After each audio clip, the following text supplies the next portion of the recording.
On It my was a daughter's cold wedding day, night, I handed her an and the envelope fire was with the a only gift, hoping warmth for I had. gratitude. But instead of I knew smiling, then she I had raised to her make a glass and said change. she had always dreamed It of was a having a cold different night, father. much like She this hugged her one, when father-in-law the and I left the strange hall. events But began when to my daughter unfold opened in the our envelope, quiet the little wedding turned town. into a nightmare. I remember one time we were out on $45,000. the lake, Vanessa's and the voice cut through storm the just came pristine up air out of of her nowhere, Bloomfield Hills winds howling townhouse like a like a banshee. blade through silk. I stood in her designer living room, my worn cap clutched between calloused hands, feeling like a stain on her perfect white furniture. The floor-to-ceiling windows showed off manicured lawns that probably cost more to maintain than my monthly pension. Everything gleamed: glass, coffee table, chrome fixtures, artwork that looked expensive enough to feed a family for months. "Sweetheart," I started, but she was already spreading wedding magazines across that spotless table, each one thick as a phone book and twice as glossy. "Look at this venue, Dad." She jabbed her manicured finger at a photo of some mansion with columns. "The Townsend Hotel Ballroom. This is where successful people have their weddings, where my friends are getting married." My throat felt dry. I'd brought my best hopes tonight, dressed in my least faded button-down, even polished my old work boots. The drive over, I'd practiced what to say about helping with her special day. Maybe contribute a few thousand, help set up tables, whatever she needed. But $45,000, the flowers alone are 8,000. She continued, flipping pages with a aggressive enthusiasm. "The photographer is 5. The dress I want is $3,500, but it's perfect. You should see it." I fumbled with my phone, trying to calculate. After 40 years at the Ford plant paying off the house covering Sarah's medical bills, my savings account held 26,000. Every penny I'd managed to scrape together over decades of honest work. Social Security and my pension barely covered my monthly expenses. "I have 26,000 in savings," I said quietly. "That's everything I can manage, but maybe with a small loan." Vanessa's face transformed. The excitement died, replaced by something cold and sharp. She stood up, her voice rising. $26,000, seriously. She stood up, her voice rising. "Other fathers take out loans, sell cars, remortgage houses. What are you willing to do for your own daughter?" The words hit like physical blows. I'd raised this girl after Sarah died, worked at double shifts so she could have new clothes for school, sacrificed everything so she could go to college and become the successful marketing professional she was today. "Vanessa, I could try for a loan, but $45,000. I gestured helplessly around her expensive living room. "You're doing well for yourself. Maybe we could find something more." "More what? Cheap." She threw a magazine onto the table so hard it scattered others. "You know what Chad's father is paying for his sister's wedding? $60,000. And that's considered modest in their family." Chad, her fiance, whose father owned half the restaurants in downtown Detroit. "I'm 35 years old, Dad. This is my one chance to have the wedding I deserve. My friends' fathers would move heaven and earth for their daughters. But you," she looked me up and down, taking in my worn jacket, my nervous fidgeting. "You're just a failure." The word hung in the air like smoke from a house fire. "All my friends will have perfect weddings, and I have to settle for some backyard barbecue because my father can't provide what every other parent manages. Do you know how embarrassing that is?" I wanted to explain about the plant closing early, about medical bills from Sarah's cancer, about doing my best with what life gave me, but my voice wouldn't come. "You've had 35 years to figure out how to be successful, and this is what you have to show for it. $26,000. She walked to the door, her heels clicking on hardwood that probably cost more than my truck. "Just leave, Dad. I can't look at you right now." The door slammed with a sound that seemed to echo through my chest. I stood there for a moment in her perfect driveway keys, heavy in my hand, staring at my beat-up Ford surrounded by her neighbors' luxury cars. The evening air felt thick, pressing down on my shoulders like Sarah's disappointment from wherever she was watching. The truck engine ticked as it cooled in my driveway, but I couldn't bring myself to get out. Through the windshield, my house looked smaller than usual. A modest 1960s ranch with paint that needed touching up and gutters that sagged slightly on the east side. Nothing like Vanessa's showcase. When I finally went inside, the silence felt heavy. I turned on the lamp by Sarah's old reading chair, the one I'd never moved from its spot by the window. She used to sit there evenings planning Vanessa's future, talking about college and careers, and the better life our daughter would have. The photos on the mantelpiece showed happier times. Vanessa's high school graduation, her college degree ceremony, family dinners when Sarah was still alive. In every picture, I looked proud. Had I been fooling myself all these years? Sarah, what would you do? I spoke to the empty room. Our girl deserves happiness. Maybe I really am a failure if I can't give her what she wants. 40 years at the plant, and this was what I had to show for it. 26,000 and a daughter who called me a failure to my face. I walked to the kitchen table where bills and bank statements lived in careful piles. The mortgage payment book showed I'd been debt-free for 3 years.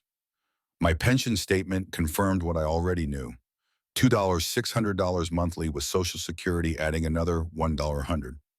Enough to live on, but hardly lavish. But maybe, I picked up my phone and dialed the bank's 24-hour loan line. The automated system walked me through options until a human voice answered. This is Jennifer. How can I help you tonight?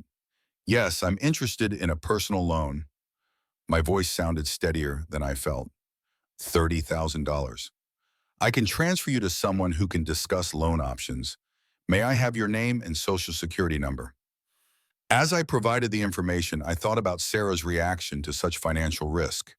She'd been the careful one, the planner, but she'd also been the one who said love sometimes meant taking chances that scared you. The representative explained I'd need to come in for an appointment, bring documentation, discuss terms. The words washed over me like background noise. What mattered was the possibility. Maybe I couldn't be successful the way Robert Westfield was successful, but I could still be the father Vanessa needed. She called me a failure. Maybe she was right. But failures don't love their daughters enough to risk everything. I've found Sarah's favorite tea in the kitchen cupboard still there after 5 years. The smell brought back memories of her saying, "Michael, that girl is our greatest achievement, whatever it takes to see her happy." Tomorrow I'd go to the bank. Tonight I'd plan how to surprise Vanessa with enough money to help make her dream wedding a reality. Maybe then she'd see that her old man wasn't quite finished yet. The alarm clock went off at 6:30 the next morning, but I'd been awake for hours. First National Bank on Woodward Avenue looked more intimidating at 10 in the morning than it had any right to. Glass and steel reaching toward cloudy Detroit skies. Security cameras tracking every movement. The kind of building where important financial decisions happen to important people.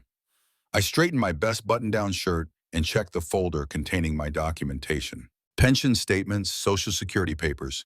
40 years of steady employment history. Sarah's voice whispered in my memory, "Stand tall, Michael. You're as good as anyone." The lobby bustled with activity. Young professionals in expensive suits handled transactions that probably involved more money than I'd see in a lifetime. I took my place in line behind a woman discussing investment portfolios with casual confidence. The loan officer, a professional woman around Vanessa's age, gestured me toward her desk. Her nameplate read Sandra Williams, Personal Banking. "Mr. Reeves, please have a seat. I understand you're interested in a personal loan." "Yes, ma'am, $30,000. It's for my daughter's wedding." Sandra's fingers clicked across her keyboard, pulling up my financial profile.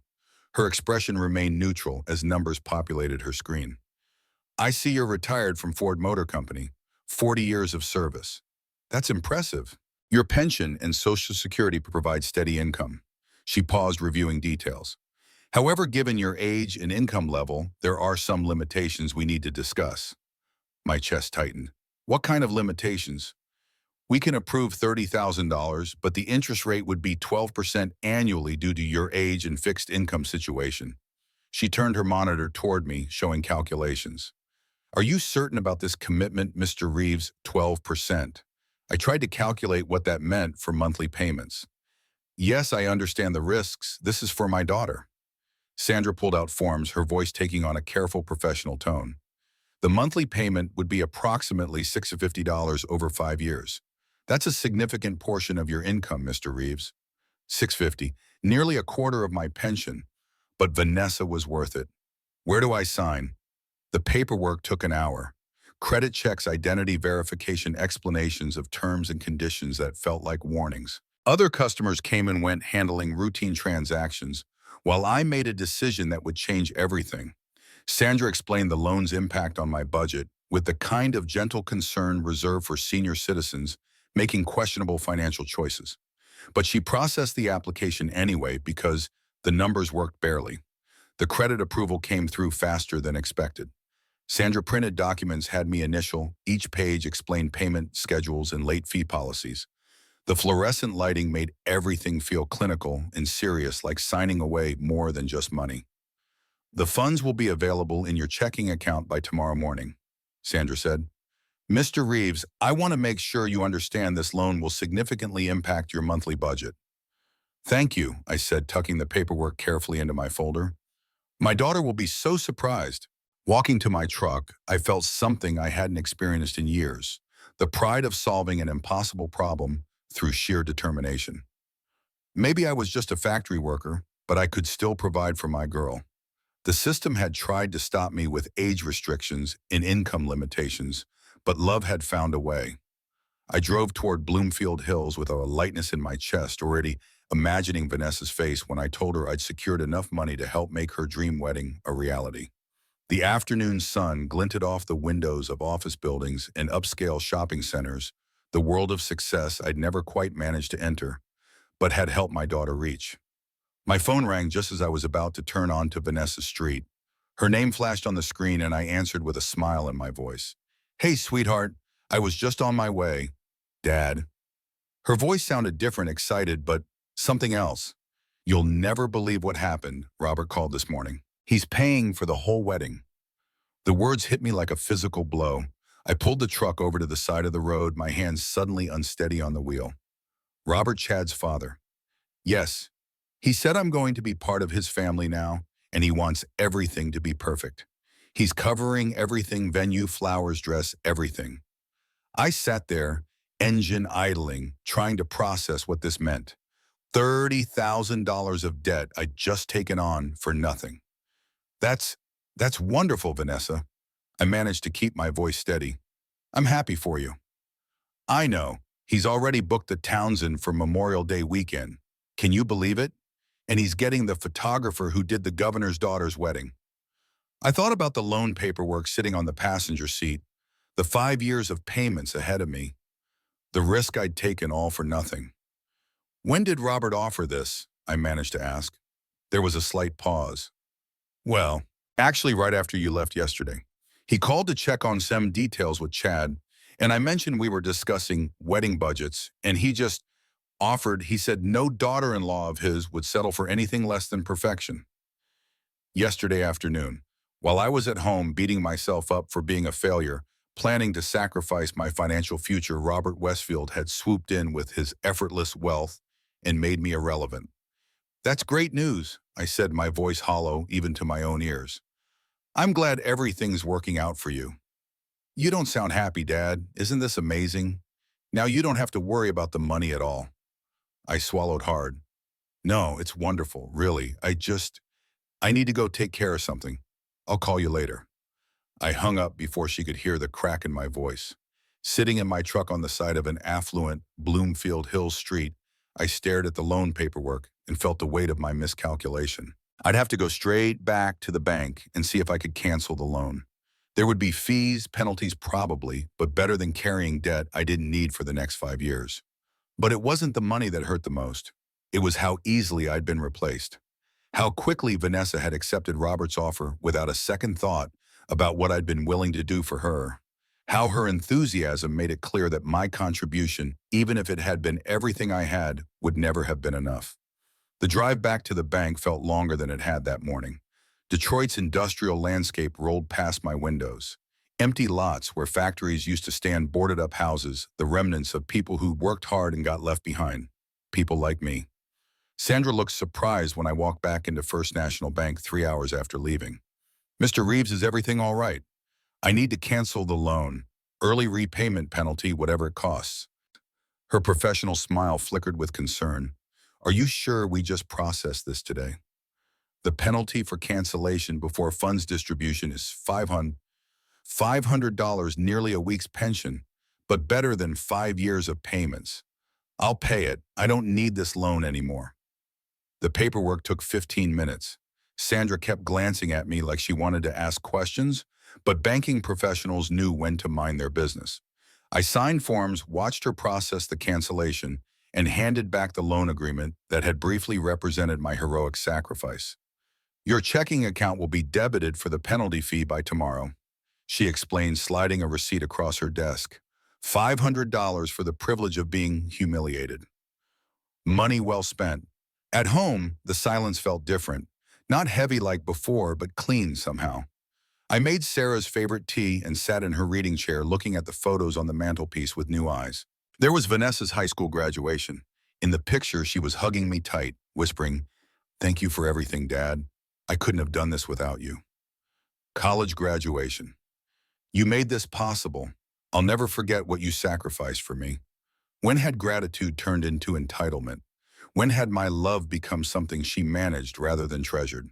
As I sipped my tea, my eyes drifted to the bottom drawer of the bookcase where I kept important papers. Something nagged at me, a memory from a conversation long ago. Setting down my cup, I knelt and opened the drawer, pushing aside tax documents and insurance policies until I found the manila envelope I was looking for. It was sealed with a faded piece of tape untouched for nearly 30 years. Inside was a document I hadn't looked at since Vanessa was 8 years old. The formal adoption papers with signatures from social workers, judges, and Sarah and me. The certificate that made Vanessa legally our daughter, even though she hadn't been born to us. I remembered the day we'd brought her home, a quiet 3-year-old with solemn eyes clutching a worn teddy bear, the only thing she had left from her birth parents after the car accident that took them. Sarah and I had tried for years to have a child of our own, but it wasn't meant to be. When the social worker called about a little girl who needed a home, it felt like the universe had finally answered our prayers. "We won't tell her until she's old enough to understand," Sarah had said as we signed the papers. "When she's ready, we'll explain everything. Until then, she's just our daughter Michael. No qualifiers needed." And so Vanessa had grown up believing she was our biological child. We'd planned to tell her when she turned 18, but then Sarah got sick. The cancer moved quickly, and suddenly there were more important things to worry about than old secrets. After Sarah died, I couldn't bring myself to have that conversation alone. What if Vanessa rejected me? What if learning she wasn't biologically ours made her feel less connected to the mother she'd already lost? So I kept the secret, telling myself I'd find the right moment someday. Maybe that day had finally arrived. The wedding invitation sat on my kitchen table. Elegant cream cardstock with gold lettering. "The honor of your presence is requested." Honor, what an interesting word choice. I picked up the phone to call Vanessa, then set it down. Tomorrow would be soon enough. Tonight I needed to think about what kind of father I wanted to be for whatever relationship we had left.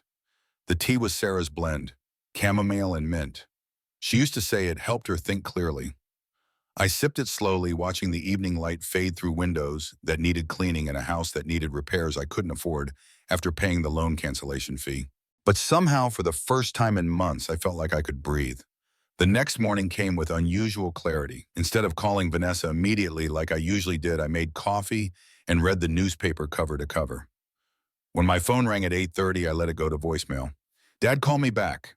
We need to discuss your outfit for the engagement party." Engagement party.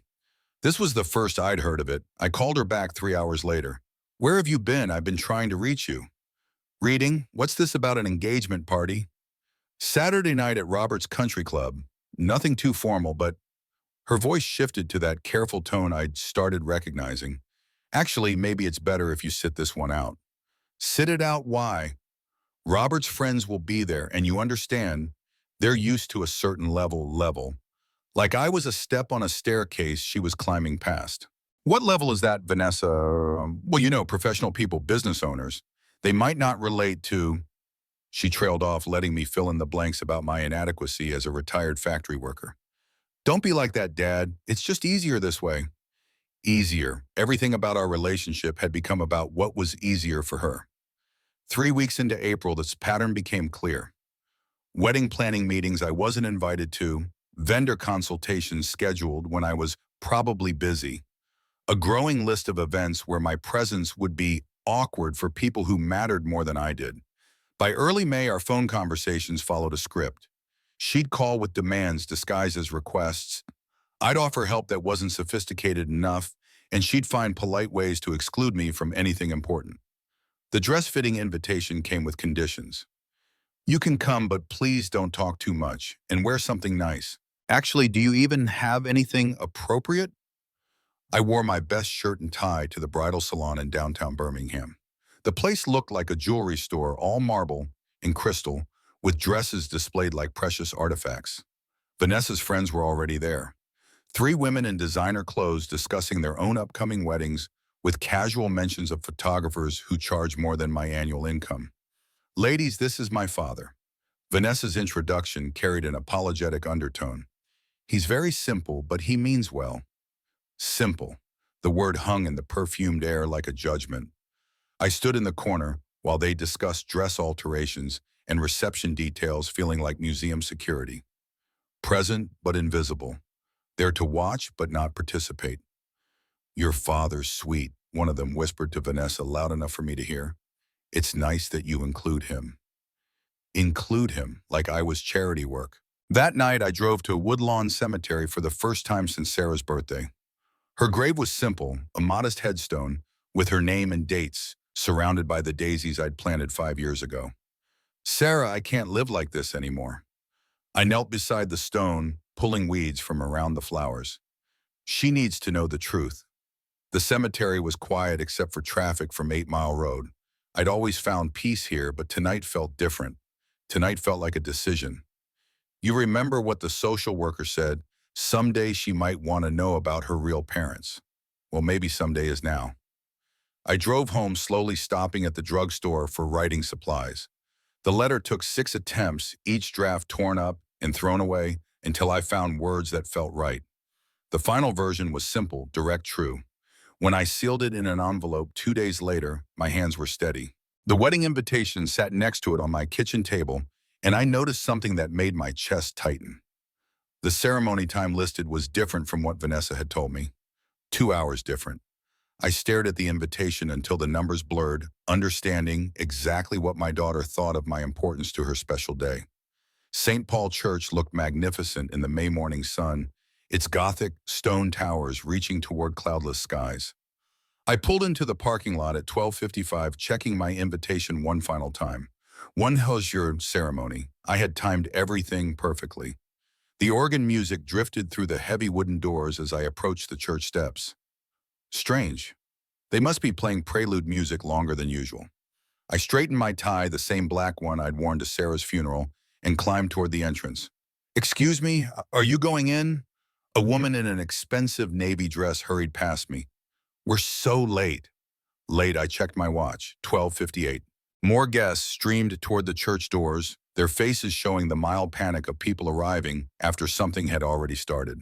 Through the thick oak doors, I could hear not just organ music, but voices, the ritualistic call and response of a ceremony in progress. Oh, you're late too. An older gentleman in a charcoal suit paused beside me, mopping his forehead with a handkerchief. The ceremony started at noon. Traffic on the lodge was terrible. My hand froze on the church door handle. Noon mine says 1 euro. He pulled out his invitation. Cream cardstock identical to mine, except for one crucial detail. 12 euro. He read, then looked at my invitation with genuine confusion. That's strange. Are you family? The word stuck in my throat. I'm the bride's father. His eyebrows rose with sympathy and embarrassment. Oh, I thought that distinguished gentleman with the gray hair was her father, the one who walked her down the aisle. The distinguished gentleman with gray hair, Robert. I compared our invitations side by side. His showed 12 p.m. in elegant script. Mine showed 1 p.m. in identical lettering.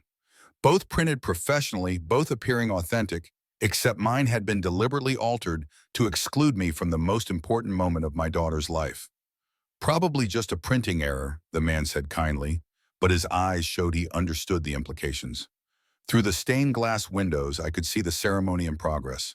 Vanessa in white radiant at the altar, Chad beside her in his tuxedo, and there in the front pew where I should have been sitting, Robert Westfield occupied the place of honor, reserved for the father of the bride, the father who had walked her down the aisle, the father who had given her away, the father who mattered. I stood on those stone steps, invitation trembling in my hand, understanding that 35 years of fatherhood had been erased with a simple printing change. Reduced from the man who would proudly walk his daughter down the aisle to an unwanted afterthought, arriving too late to matter. The other guests had gone inside, leaving me alone with the weight of complete betrayal, not just excluded from the ceremony, deliberately deceived to ensure my absence from the moment that should have been mine by right. I folded the invitation carefully and walked back toward my truck, but stopped at the small park across the street. The adoption papers and letter in my jacket pocket felt heavier, now their contents no longer a last resort but a necessity. Some truths could no longer wait for a convenient moment. The park bench offered a clear view of St. Paul Church, where late guests continued hurrying inside to catch what remained of the ceremony. I sat watching their expensive cars fill the parking lot, understanding finally that I had never belonged in Vanessa's new world. 35 years of lies is enough. Time for her to learn the truth. I opened my wallet where I'd placed the envelope I'd brought as a wedding gift, the one that had once contained the promise of financial sacrifice. Empty now, except for the letter I'd written during those long nights in May, when sleep wouldn't come, and Sarah's memory whispered that some secrets were crueler than the truth.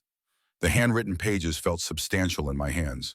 4 sheets of careful cursive telling the story Vanessa had never heard, about the phone call that changed everything, about a 3-year-old girl who lost her parents in a single terrible moment, about Sarah and me unable to have children, being offered a miracle we'd never expected.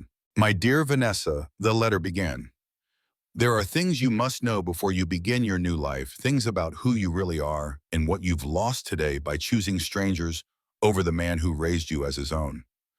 I folded the pages back into the wedding envelope, sealing it with the kind of finality that couldn't be undone. I was done being her financial resource. This gift would cost her something far more valuable than money. Sarah, forgive me, but she needs to know what she really lost today. The church bells began their announcement that the ceremony was ending. Through the stained glass windows, I could see movement as the wedding party prepared for their triumphant exit. Soon they would move to the reception area where guests would offer congratulations and presents, where I would blend in like any other guest, carrying my gift with patience and purpose. I stood from the bench, brushing dust from my suit, the same dark suit I'd worn to Sarah's funeral, to Vanessa's college graduation, to every important moment of our life together. Today it would serve one final purpose. My reflection in my phone's camera showed a man I barely recognized. Not the desperate father who'd begged for scraps of appreciation, but someone who understood his own worth, someone who would no longer accept being diminished. The envelope felt light in my hand as I crossed the street toward the church. Behind me, the park bench sat empty, marking the spot where Michael Reeves, the victim, had died and someone else entirely had taken his place. The church doors opened as I approached, and the first wedding guests began emerging into the sunshine, their faces glowing with celebration. I joined the stream of well-wishers moving with purpose toward the reception area. It was time to give my daughter the wedding gift she truly deserved. The reception hall hummed with celebration as I entered, my envelope held casually at my side. Guests clustered around linen-covered tables, champagne glasses, catching afternoon light through tall windows. The scent of expensive flowers filled the air, roses and lilies that probably cost more than my monthly pension. Vanessa stood in the receiving line, resplendent in her wedding gown, greeting guests with the radiant smile I remembered from her childhood. Chad beside her, Robert hovering nearby like a proud patriarch, accepting congratulations for his generosity. I moved through the crowd purposefully but calmly, other guests parting respectfully when they realized I was approaching the bride, the father of the bride finally arriving to offer his blessing. Dad, Vanessa's face showed genuine relief mixed with nervous energy. You came. I was worried when you weren't in the church. Sorry about the time confusion. Probably just a printing error. Her voice carried that practiced lightness she used when managing embarrassing situations, as if my exclusion from walking her down the aisle was merely an unfortunate mistake rather than a calculated insult. Of course, I replied smoothly, stepping forward with my envelope. Just an error. Congratulations to you and Chad. I presented the envelope with both hands, my voice taking on unusual gravity. Vanessa, I want you to have this gift. It's very important. Something in my tone made her actually look at me, really look for the first time in months. The envelope appeared ordinary enough, the cream-colored like all wedding gift envelopes, but my serious expression gave her pause. Thank you, Dad. That's so sweet of you. Sweet. The same dismissive words she'd used when I tried to sacrifice everything for her happiness. Ah, you must be Michael. Robert approached with his arms extended, playing the gracious host. Finally, we meet properly. Vanessa has told me so much about you. I turned to face the man who had replaced me, offering my hand with steady composure. I'm sure she has. You've been very generous to our family. Nothing's too good for my new daughter. Robert beamed his arms, settling around Vanessa's shoulders with casual ownership. She deserves the very best. The very best. Which apparently didn't include the man who had raised her. Dad, let me introduce you to some friends, Vanessa said, already turning toward other guests. She handed my envelope to Chad absently. Put this with the other gifts, honey. I watched the letter disappear into Chad's hands, then get placed on the gift table among dozens of other presents. Somewhere in that pile of ribbon and wrapping paper sat the truth that would change everything. Such a beautiful ceremony, a guest commented to me. You must be so proud. Yes. I replied, my eyes following Vanessa as she moved through the reception, accepting congratulations and praise. Very proud of how everything turned out. The photographer moved through the crowd, capturing moments of joy and celebration. I wondered if he'd photograph the gift-giving moment, preserving forever the instant when justice disguised itself as love. I accepted a glass of champagne from a passing server and found a place among the other guests watching and waiting. Vanessa was absorbed in her role as bride, greeting relatives and friends, basking in attention and admiration. The envelope sat unopened on the gift table, patient as a ticking clock. Soon enough, she would understand what it meant to lose a father who truly loved her. Soon enough, she would learn the difference between the man who had chosen to raise her and the stranger who had simply written a check. I sipped my champagne and smiled at fellow guests, playing the part of the proud father one final time. Crystal glasses chimed like wedding bells as guests gathered in a semicircle around the newlyweds. The Renaissance Center's floor-to-ceiling windows framed Detroit's skyline in golden afternoon light, creating the perfect backdrop for Vanessa's moment of triumph. Everyone please, she raised her champagne flute high, her voice carrying across the reception hall with practiced confidence. I want to thank everyone who made this day possible.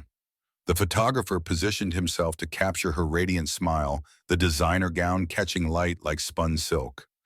Around me, guests turned their attention toward the bride, faces expectant and warm. Especially Robert, Vanessa continued, her eyes finding him in the crowd. You've shown me what it means to have a father who truly cares. I've always wanted a different father, and finally that dream has come true. The words hit the room like a physical blow. Conversation stopped mid-sentence. Champagne glasses froze halfway to lips. The comfortable murmur of celebration died into shocked silence. I felt every eye in the room flicker toward me, then quickly away. Some guests stared at their shoes. Others found sudden interest in the floral arrangements. The photographer's camera clicked, preserving the moment for eternity. Robert, you're the father I never had. Vanessa beamed, walking toward him with arms extended. Thank you for showing me what real generosity looks like. Robert embraced her with obvious pleasure, accepting the role she'd thrust upon him. His smile was triumphant as he held his new daughter, completely comfortable with replacing a man who'd devoted 35 years to raising her. Vanessa, you're the daughter I always dreamed of having, he replied loud enough for everyone to hear. Around us, the silence stretched uncomfortably. A few guests attempted polite applause, but it died quickly when they realized the cruelty of what they'd witnessed. Others whispered behind hands, their faces showing the kind of secondhand embarrassment that comes from watching someone humiliate themselves publicly. I stood perfectly still, champagne glass steady in my hand, watching my daughter embrace her replacement father while dismissing 3.5 decades of love as inadequate. No anger showed on my face, no hurt, just the calm understanding that this was exactly who she'd always been, and I'd finally stopped pretending otherwise. The gift table sat 20 feet away, my envelope buried among expensive presents from Robert's wealthy friends. Soon enough, she'd discover what her cruel words had cost her. I set my champagne glass on a nearby table and walked quietly toward the exit. No dramatic scene, no confrontation, just a dignified man removing himself from a situation where his presence was clearly unwanted. Behind me, the reception gradually resumed its celebration, guests pretending they hadn't witnessed a daughter publicly disowning the man who'd raised her. The photographer continued capturing moments of joy, though several guests requested he delete the toast sequence. I pushed through the heavy doors into the parking garage, my footsteps echoing in the concrete space. The envelope with adoption papers waited patiently among wedding gifts, ready to teach Vanessa the difference between wanting a different father and discovering you never had the one you thought you did. My truck started on the first try, reliable as always. I drove through Detroit's late afternoon traffic with unusual peace, watching familiar neighborhoods roll past my windows. 35 years of fatherhood were ending, not with tears or anger, but with the quiet satisfaction of a job finally completed. At home, I moved through the rooms with purpose, selecting what mattered for the life ahead. Sarah's wedding ring went into my shirt pocket. Our photo from Vanessa's college graduation, back when gratitude still lived in her eyes, found space in my travel bag. My work tools, earned through decades of honest labor, deserve better than gathering dust while I beg for crumbs of appreciation. The phone started ringing at 4:30. "Dad, we're opening gifts now." Vanessa's voice bubbled with champagne excitement. "Some of these presents are incredible. Chad's aunt gave us crystal from Ireland." I let it ring through to voicemail, continuing my methodical packing. The second call came 10 minutes later. "Dad, are you there? We found your envelope. What kind of gift needs to be opened privately?"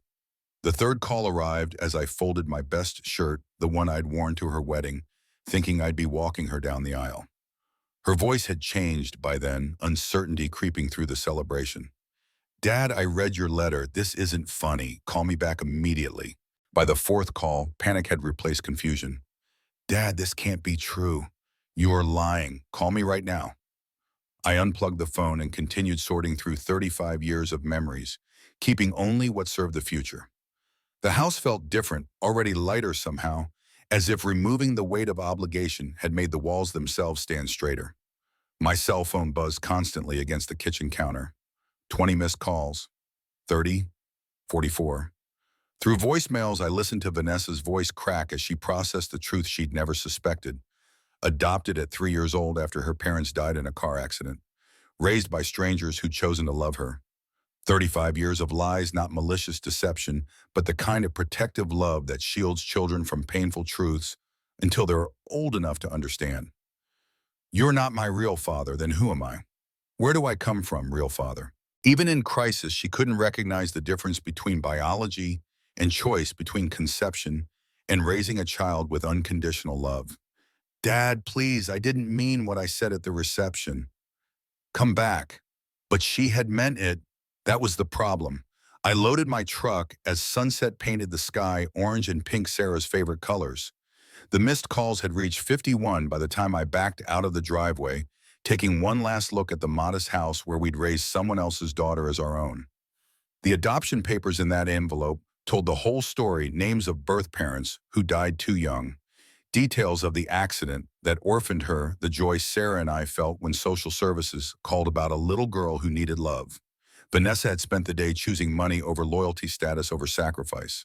Now she could live with the consequences of preferring strangers to the man who'd chosen to be her father when biology failed her. I-75 stretched south like a ribbon of possibilities, Detroit's skyline shrinking in my rearview mirror until it disappeared entirely.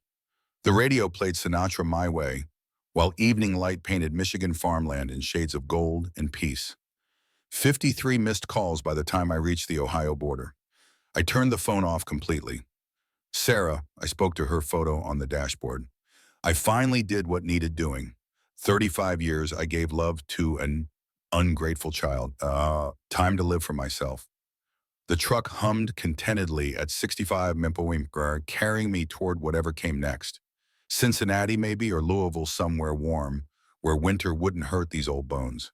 Where no one knew my story or expected me to justify my choices. Small towns rolled past my windows, places where people understood the value of honest work and reciprocated kindness, places where a 68-year-old retired mechanic could start fresh without apologizing for his limitations or begging for respect. My thermos held Sarah's favorite coffee blend, bitter but warming. The road atlas lay open on the passenger seat, marked with possible destinations circled in red ink. Planning felt good after years of simply reacting to Vanessa's demands and disappointments. "Vanessa, you wanted a different father," I said to the darkening highway. "Now you have one. I hope Robert is everything you dreamed he'd be. The adoption revelation would destroy her perfect wedding narrative. No more bragging about her generous new father figure. No more casual cruelty toward the man who'd changed her diapers, taught her to ride a bike, worked double shifts to pay for her college education. Instead, she'd face questions about identity and belonging that money couldn't answer. Who was she really? Where did she come from? What had she lost by choosing wealth over love? Robert Westfield could buy her expensive weddings and designer gowns, but he couldn't give her back 35 years of genuine devotion. He couldn't explain bedtime stories or homework help or proud moments at graduations. He couldn't replace the foundation of unconditional love she just discovered was built by choice, not obligation. The highway signs counted down miles to new possibilities. Toledo, Dayton, places where I could be just Michael Reeves, not the disappointing father of an ungrateful daughter. My truck's headlights carved through gathering darkness as I drove toward whatever tomorrow would bring. Behind me, Detroit held nothing I needed anymore. Ahead lay freedom I'd forgotten was possible. The phone stayed silent in my pocket, its 53 unanswered calls becoming ancient history with every mile. Vanessa had made her choice long before today. The adoption letter simply helped her understand the full cost of choosing strangers over the man who had chosen to love her when the world left her orphan and alone. I was 68 years old, maybe 20 good years left, maybe more. They belonged to me now. The radio played late-night classics as I drove into my new beginning, Sarah's photo catching dashboard light like a blessing. Behind us lay 3 decades of sacrifice. Ahead stretched possibility and peace. Finally, I was free. Meanwhile, back in Detroit, Vanessa's perfect wedding day had collapsed around her. The letter and adoption papers lay scattered on a table in the bridal suite where she'd fled after excusing herself from the reception. Her makeup was ruined mascara tracing black rivulets down her carefully contoured cheeks. Chad hovered nearby, unsure how to comfort his new wife, whose identity had splintered in the space of an hour. "He has to be lying," she whispered, staring at the birth certificate that bore names she'd never seen before. "David and Lisa Morgan. These can't be my parents." But the official seal on the adoption papers couldn't be faked. The court documents, yellowed with age, told a story she'd never suspected. A fatal car accident on I-94, a 3-year-old girl with no surviving relatives, a childless couple named Michael and Sarah Reeves who offered to give her a home. "My whole life is a lie," she said, her voice hollow. 35 years and he never told me." Chad placed a tentative hand on her shoulder. "Maybe he was trying to protect you. Protect me by letting me find out on my wedding day after I—" She stopped remembering what she'd said during the toast. The words that had driven her father, the only father she'd ever known, away. "Oh God, what have I done?" Robert knocked softly on the door before entering, his face drawn with concern. "Vanessa, guests are asking where you've gone. Is everything all right?" She looked up at him, seeing not the generous benefactor she'd praised an hour ago, but a stranger who'd used money to insert himself into a place that wasn't his. A man who'd known her for less than a year, pretending he could replace 35 years of genuine fatherhood. "Did you know?" she demanded, holding up the adoption papers. "Did you know I was adopted when you offered to pay for the wedding?" Robert's confusion seemed genuine. "What? No, of course not. I had no idea. And did you know they sent Dad a different invitation? With the wrong time, so he wouldn't be here to walk me down the aisle." Robert's face reddened. "I may have suggested to the wedding planner that it might be less awkward if your father arrived for the reception rather than the ceremony. He seemed so out of place at the engagement party. I thought I was doing you a favor." "A favor?" The word tasted bitter in her mouth. "You decided my real father, the man who raised me, wasn't good enough to give me away at my own wedding." "Vanessa, please. I only wanted what was best for you. For Chad." She stood gathering the papers with shaking hands. "What's best for me? You don't even know me. You've known me for 8 months. He's known me for 35 years. Every skinned knee, every nightmare, every report card. That was him, not you." "I think you're being a bit dramatic," Robert said, his benevolent mask slipping slightly. "After all, I did pay for this entire wedding." And there it was, the transaction laid bare. Money in exchange for replacing a father who'd given something far more valuable. "Keep your money," Vanessa said, moving toward the door. "I need to find my dad." Chad stepped forward, finally finding his voice. Vanessa, you can't leave now. What about our guest, the reception? She paused, looking at her new husband with fresh eyes. Had he known about the invitation deception? Had he stood by while his father systematically pushed Michael Reeves out of his rightful place? Did you know about this? She asked, her voice barely a whisper. Chad's hesitation told her everything. I thought so. She slipped the diamond ring from her finger and placed it on the table beside the adoption papers. Tell everyone whatever you want. I have to go. Vanessa, wait, both men called after her, but she was already running down the hallway, her wedding dress gathered in her hands, her perfectly planned day forgotten in the desperate need to undo what couldn't be undone. In the parking garage, she fumbled for her keys before remembering she'd arrived in a limousine. Her purse was back in the bridal suite along with her phone and wallet. Stranded in a wedding dress with nowhere to go, she sank onto a concrete parking bumper and buried her face in her hands. Need a ride? She looked up to find her maid of honor, Jenna, standing beside her, car keys in hand. I saw you run out, Jenna explained. Figured you might need an escape vehicle. I've made a terrible mistake, Vanessa said, climbing awkwardly into the passenger seat, her dress billowing around her like a deflating parachute. I need to find my dad. I know. Jenna started the engine. I heard what you said in that toast. We all did. The words hung between them, the memory of public cruelty that couldn't be erased. He left me a letter, Vanessa said, staring out the window as they exited the parking garage. I'm adopted. He and Mom took me in when I was 3 after my birth parents died. And I never knew. All these years he chose to be my father when he didn't have to be. And then you chose Robert over him, Jenna said quietly. I was so blind, so caught up in having the perfect wedding, the perfect life. I forgot who helped me get here in the first place. Where to? Jenna asked as they reached the street. His house. I've been calling, but he won't answer. The drive to the modest suburban ranch house took 20 minutes that felt like hours. Vanessa spent the time staring at her phone, sending desperate text messages that showed as delivered but remained unanswered. Dad, please talk to me. I'm so sorry. I didn't mean what I said. Please come home. I need you. But the house when they arrived was dark and silent. Vanessa used her key, calling out into empty rooms that felt abandoned rather than simply vacant. In the kitchen, the landline phone lay unplugged on the counter. In the bedroom, dresser drawers stood half open, emptied of essential clothing.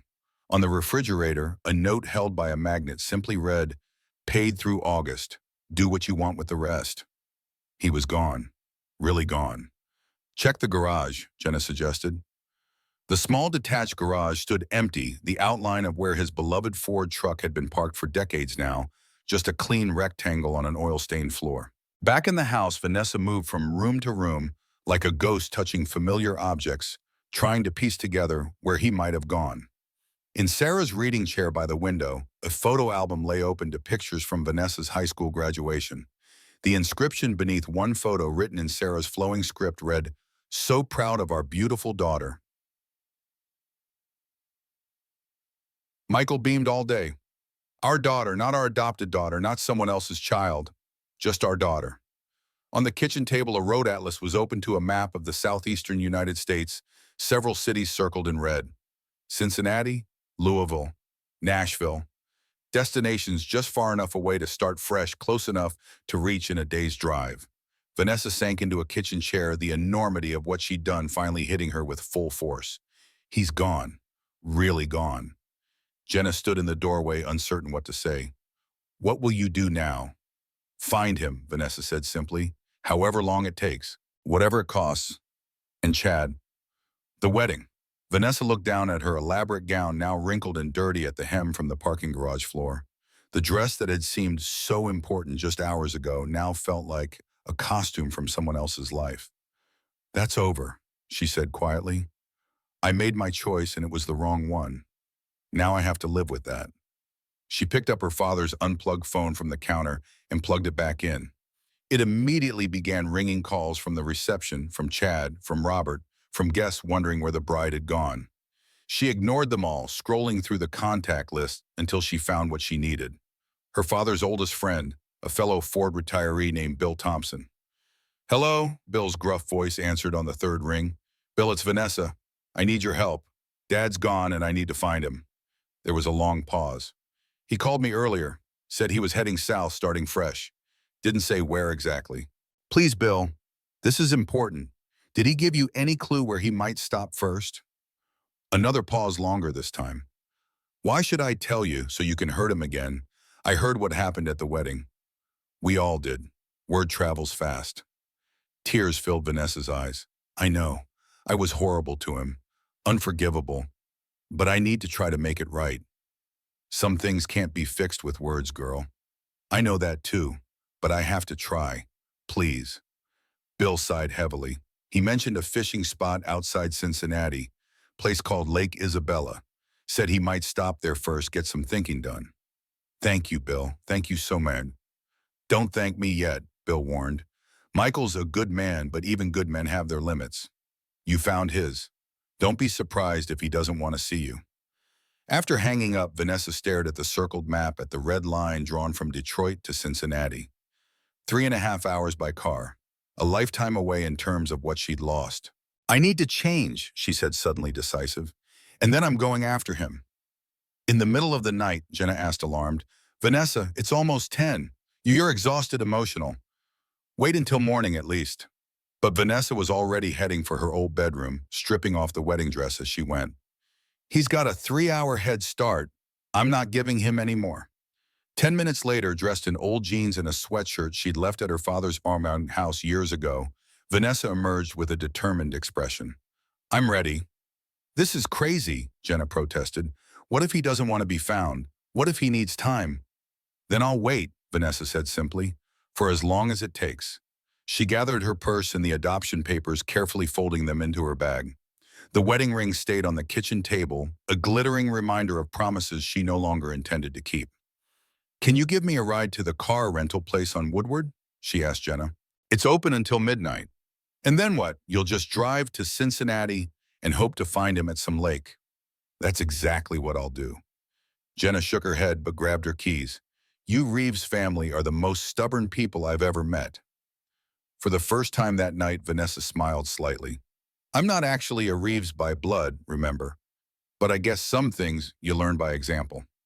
As they drove toward the car rental agency, Vanessa's phone buzzed continuously with messages from Chad from the wedding party, from guests wondering what had happened. She ignored them all, focusing instead on composing a text to Michael's cell phone, knowing he probably wouldn't read it, but needing to send it anyway. Dad, I know where you're going. I'm coming to find you. Please wait for me at Lake Isabella. I need to tell you how sorry I am. I need to tell you I understand now what it means to choose to love someone. Please give me a chance to make this right. The message showed as delivered, but no reply came. Meanwhile, Michael's truck continued south on I-75, crossing into Kentucky as midnight approached. The highway stretched empty before him, a dark ribbon leading away from the past and toward whatever waited on the other side of betrayal and forgiveness. His phone sat dark and silent on the passenger seat, battery removed to ensure true disconnection. Next to it, Sarah's photo watched over his journey with glass-framed eyes that had seen 30 years of family joy and struggle. He'd already decided to spend the night at a roadside motel just outside Cincinnati to continue toward Louisville or Nashville in the morning, depending on which way felt right when the sun rose. Lake Isabella could wait until tomorrow. A day of fishing might clear his head, help him sort through the debris of a life suddenly unmoored from its foundations. The peaceful water had always helped him think, even when the fish weren't biting. As he crossed the Ohio River, leaving Michigan firmly behind, Michael felt the weight of fatherhood slowly lifting from his shoulders.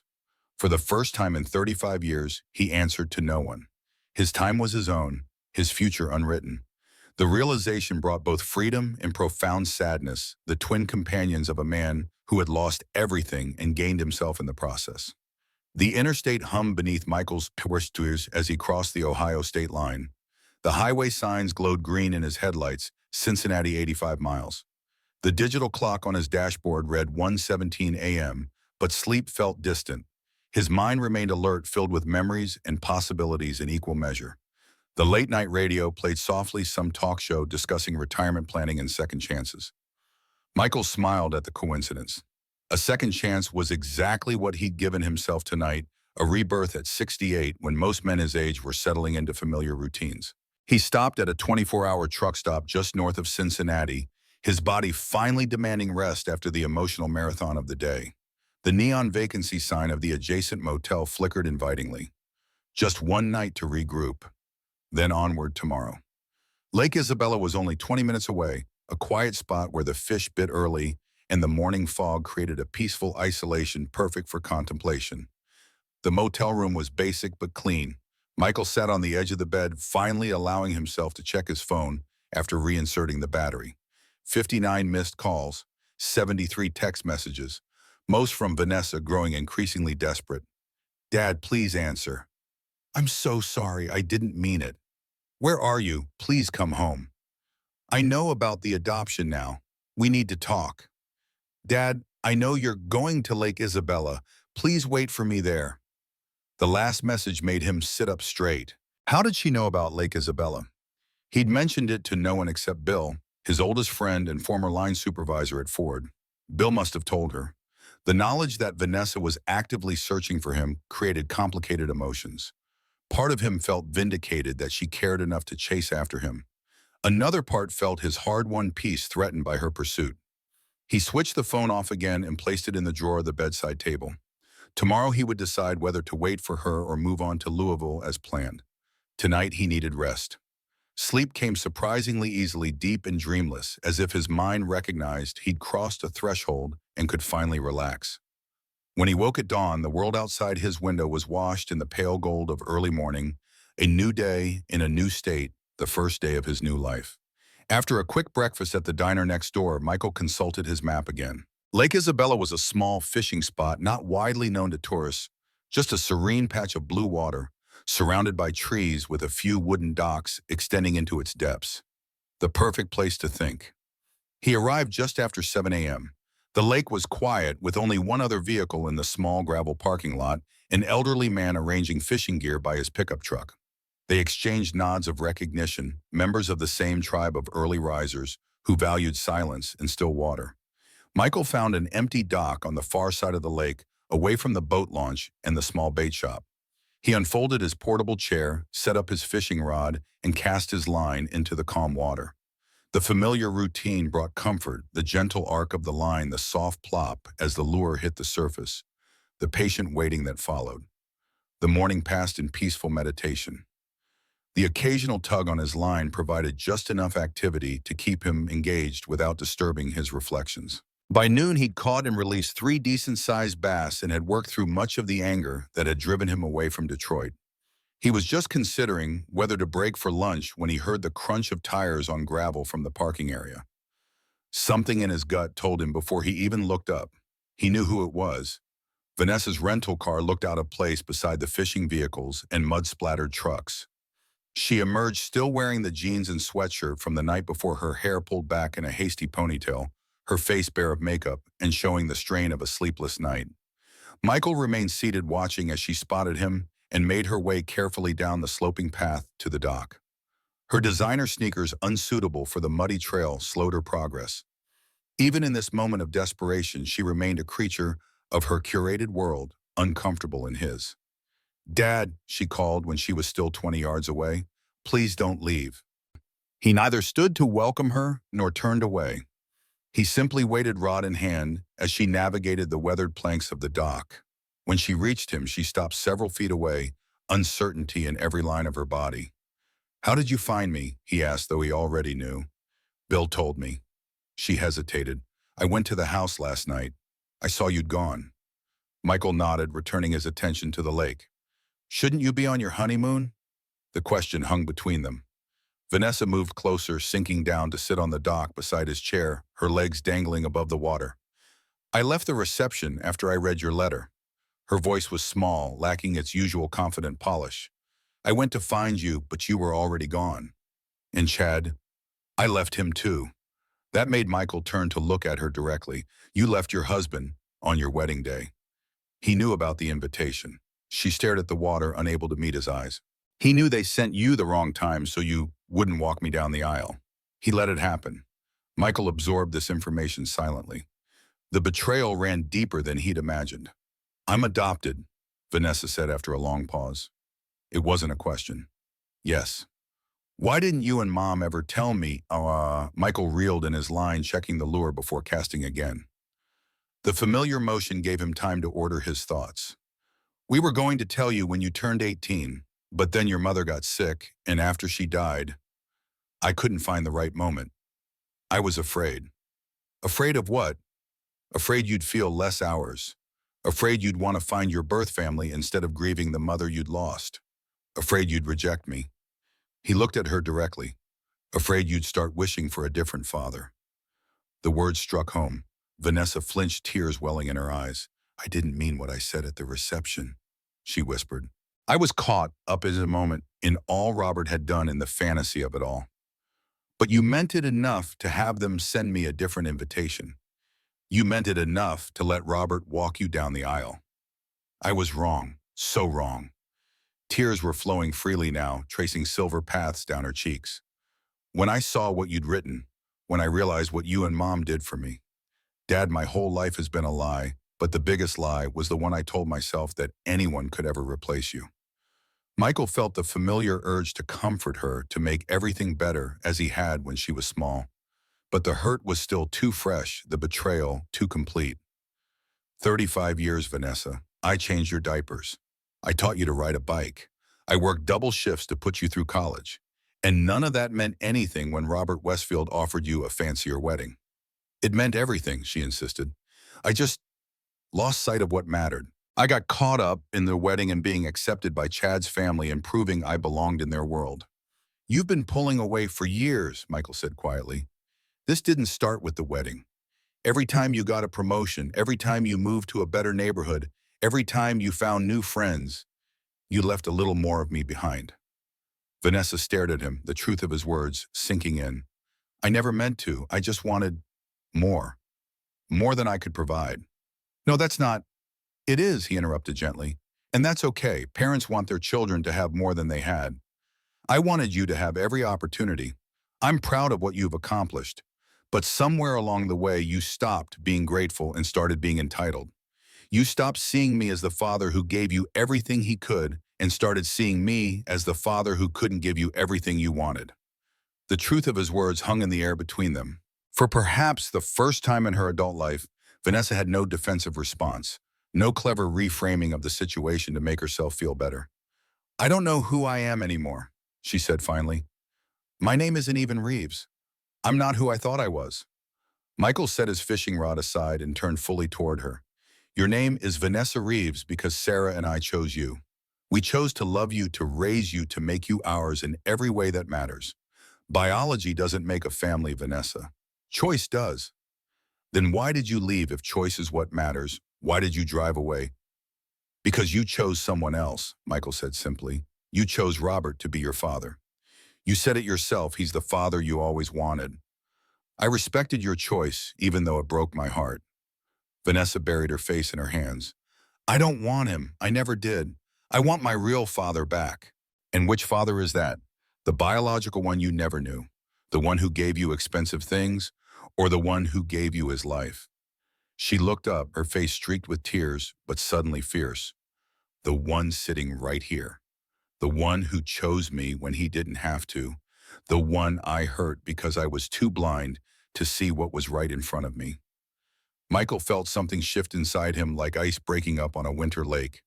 The hurt was still there, but something else was emerging, the possibility of forgiveness, not for her sake, but for his own.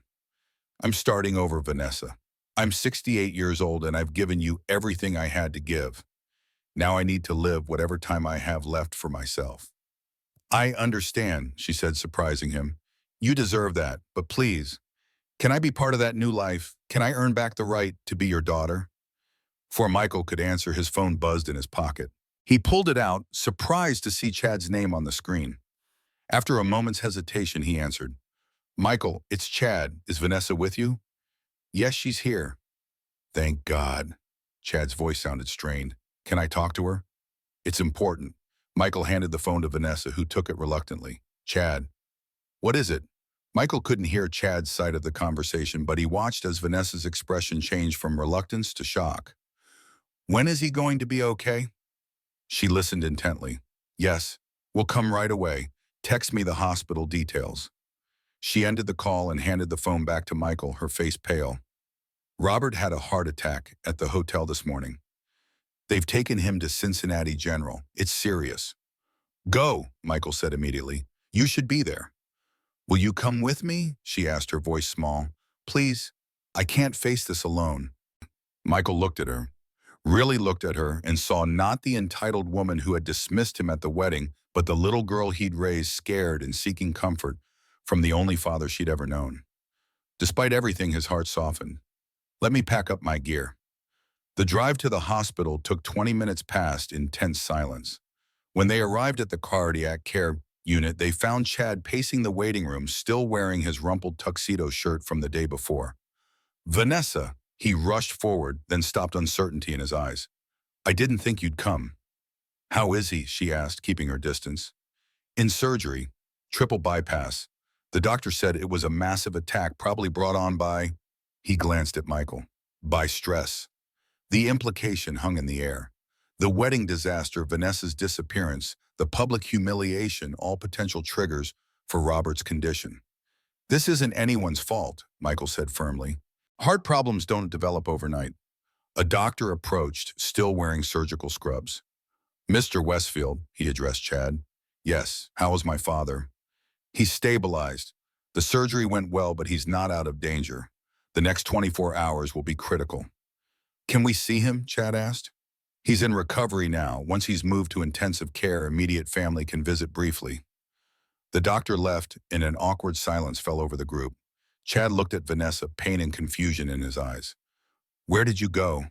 Why did you leave like that? Vanessa glanced at Michael, then back to Chad. I needed to find my father, my real father. Real father. Chad's confusion deepened. What are you talking about? I'm adopted, Vanessa said quietly. I just found out yesterday. Michael and Sarah adopted me when I was 3 after my birth parents died in a car accident. Your father knew about it. He knew, and he deliberately scheduled the ceremony early so Michael wouldn't be there to walk me down the aisle. Chad's face registered shock, then disbelief. That's not possible. Dad would never. He admitted it to me, Vanessa interrupted, right before I left the reception.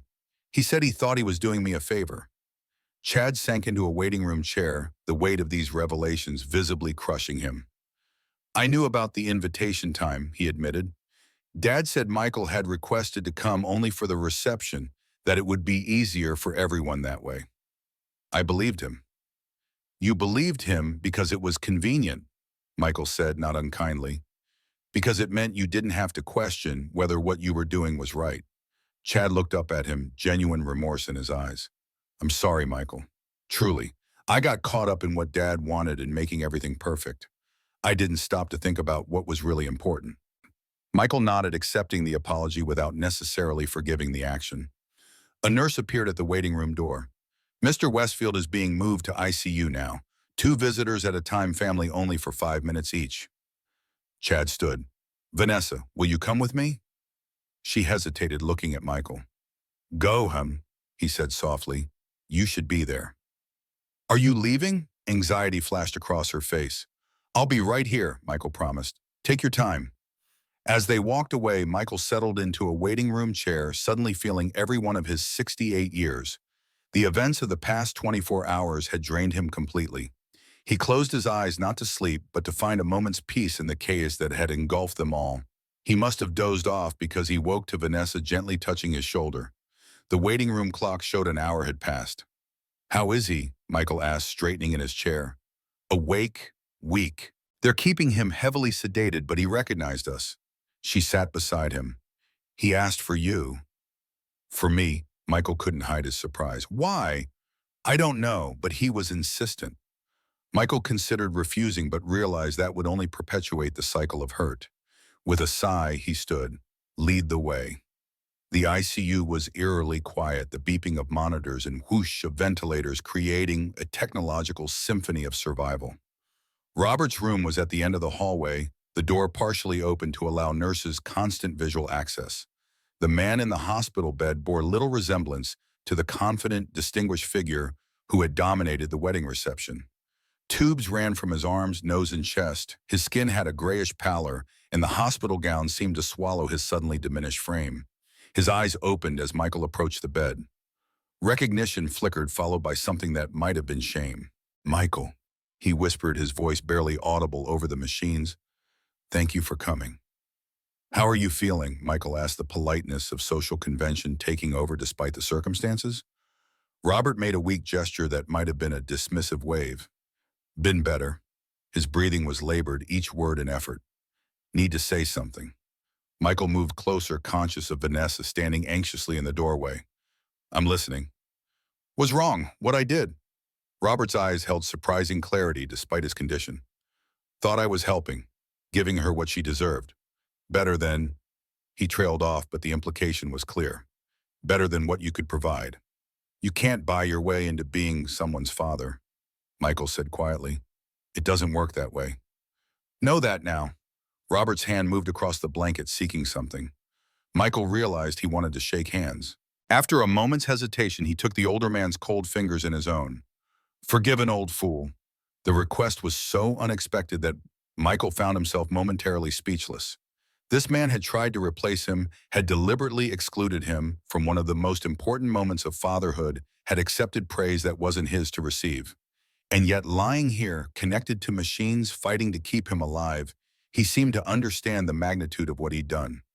I'm not the one who needs to forgive you, Michael said finally. You didn't hurt me as much as you hurt Vanessa. She deserved better from both of us. Robert's gaze shifted to the doorway where Vanessa stood watching. She has you, he whispered. Always did. I was jealous of that bond.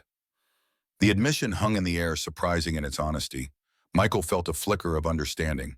Robert, for all his wealth and success, had recognized something valuable that he couldn't buy, the genuine connection between a father and daughter built over decades of shared life. Rest now, Michael said, gently placing Robert's hand back on the bed. Focus on getting better. As he stepped away from the bed, a nurse entered to check Robert's vital signs. Time's up, I'm afraid. He needs to rest.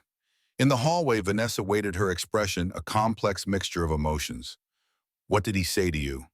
He apologized, Michael said simply, and I think he meant it. Can you forgive him? Michael considered the question as they walked back toward the waiting area. Forgiveness isn't something you can force, Vanessa. It happens in its own time when the hurt starts to heal. And can you forgive me? Her voice broke slightly on the question. Michael stopped, turning to face her fully. You're my daughter. That hasn't changed. It won't change no matter what happens between us. But trust once broken has to be rebuilt brick by brick. It won't happen overnight. Tears filled her eyes, but she nodded in understanding. I want to rebuild it, however long it takes. What about Chad? Your marriage. She looked down at her left hand bare where her wedding ring had been. I don't know. I need time to figure out who I am before I can be someone's wife. They reached the waiting area to find Chad speaking with the doctor again. He looked up as they approached, his expression grave. There's been a complication, he said. Dad's developed an arrhythmia. They're taking him back to surgery. Go, Michael told him. Be with your father. He needs you now. Chad hesitated, looking at Vanessa. Will you stay? She glanced at Michael, then back to Chad. For now, but Chad, I need time, a lot of time, to figure things out. Chad nodded, his face showing both pain and understanding. I'll be in the surgical waiting area if you need me. After he left, Michael and Vanessa sat side by side in the uncomfortable hospital chairs. The antiseptic smell and fluorescent lighting created an otherworldly atmosphere, as if they existed in a bubble outside normal time. What happens now? Vanessa asked finally. Now we wait, Michael replied, for Robert's surgery to finish, for you to decide what you want from your marriage, for me to figure out where I go from here.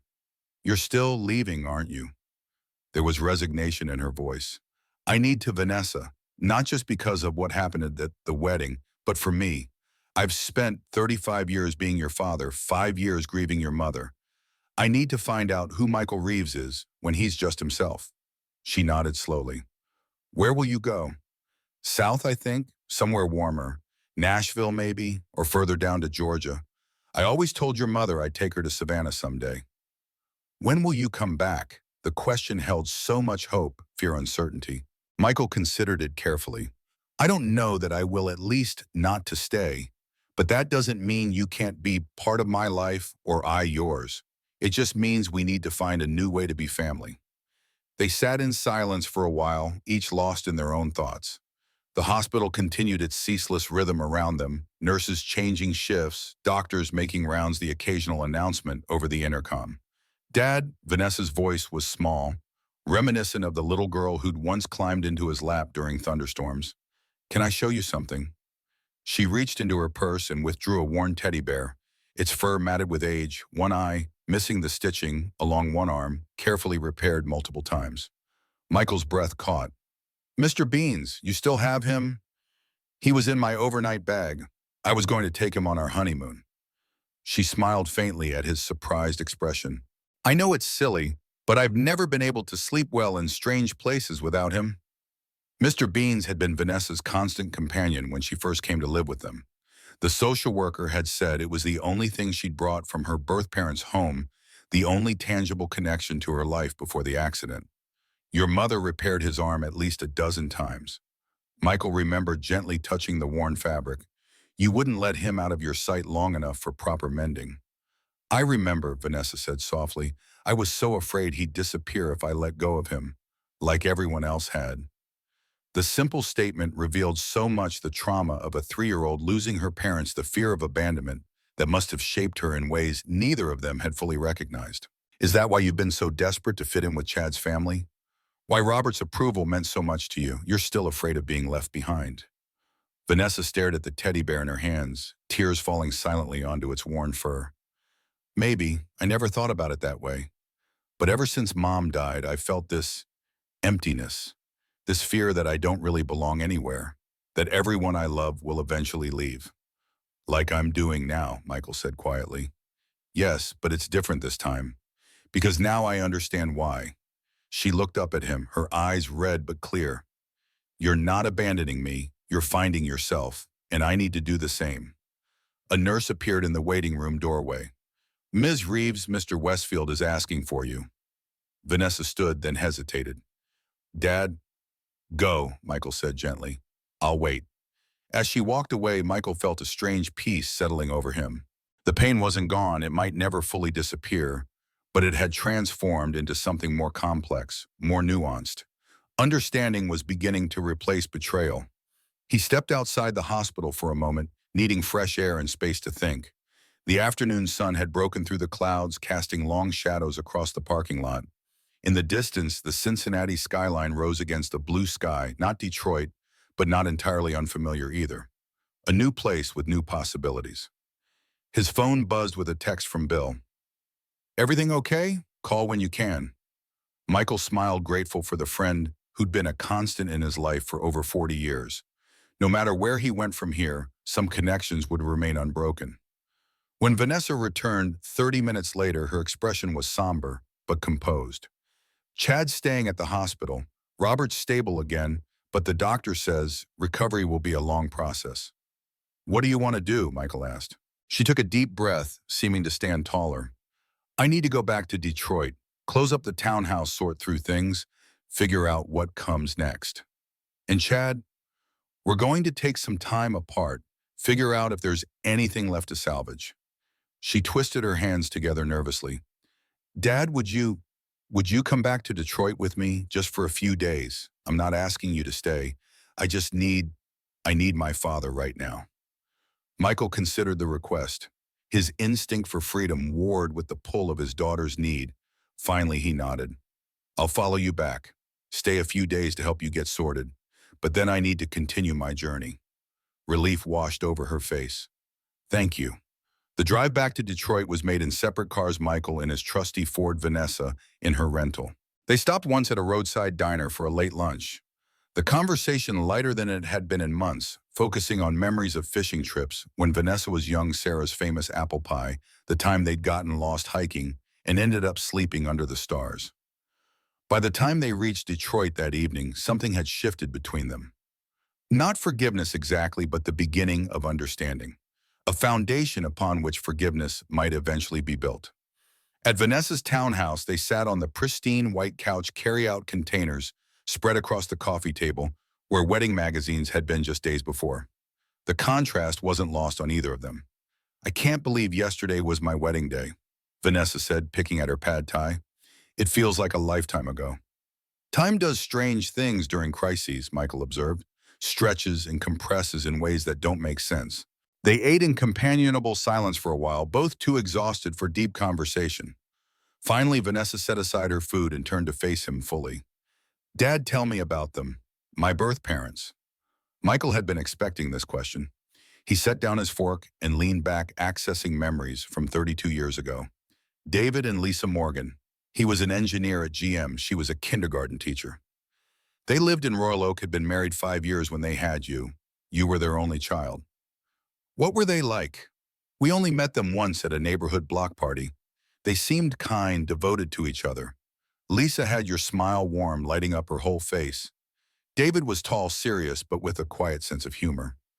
Michael smiled at the memory. He was so proud of you, kept showing everyone pictures of his baby girl. How did they die? Michael's expression sobered. Black ice on I-94. Their car went off the road, hit a tree.